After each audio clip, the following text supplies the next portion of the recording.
சத்திலே நேற்று நாங்கள் இரவு பயந்து கொண்டிருந்தோம் என்ன நடக்க போகிறதோ ட்ரம்ப் என்ற ஒரு பைத்தியக்காரனுடைய அசைவுக்கு இந்த உலகம் எவ்வாறான எதிரொலியை செய்ய போகிறது என்று நாங்கள் பயந்து கொண்டிருந்தோம். என்றாலும் இறைவனிடத்திலே நாங்கள் எல்லோரும் பிரார்த்தித்துக் கொண்டிருந்தோம். அந்த வகையிலே 10 நிபந்தனைகளை ட்ரம்பும் அவருடைய அடிவர்த்திகளும் ஏற்றுக்கொண்டு பேச்சுவார்த்தை ஆரம்பிப்பதாக நாங்கள் அறிகிறோம். எனவே அந்த வகையிலே ஈரானுக்கு பக்கபலமாக இருந்த ரஷ்யா, சைனா போன்ற முதுகெலும்புள்ள நாடுகளுக்கு நாங்கள் நன்றி சொல்லுகிறோம். அதேபோல ஸ்பெயின் போன்ற நாட்டு தலைவர்கள் தைரியமாக முடிவெடுத்ததனால் தான், தைரியமாக குரல் கொடுத்ததனால் தான், அச்சம் இல்லாமல் அவர்களுடைய அந்த அறிக்கைகள் வந்ததனால் தான் நேட்டோ நாடுகளும் அவர்களோடு சேர்ந்து ட்ரம்புக்கு பின்னால் செல்லாமல் ட்ரம்ப் ஒரு மடையன் என்று சொல்லுகின்ற அளவுக்கு அவருடைய இந்த வயதுடைய முதுமையும் பல நோய்களும் அவருக்கு இருப்பதனால் தான் இவ்வாறான பிழையான முடிவுகளை எடுக்கிறார் என்று சொல்லுகின்ற அளவுக்கு பிரான்ஸ் நாட்டு தலைவர் உட்பட பலர் சொன்னதை நாங்கள் பார்த்தோம்.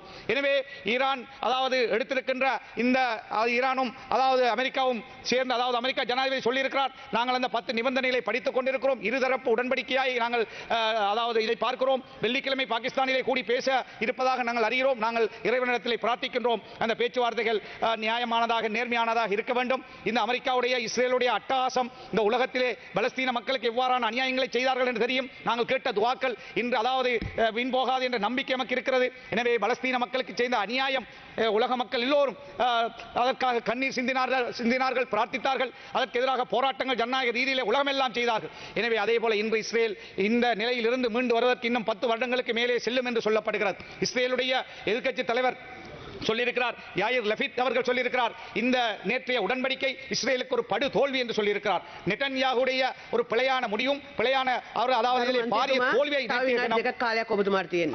அதாவது இஸ்ரேலுக்கான ஒரு படு தோல்வி என்று சொல்லியிருக்கிறார்.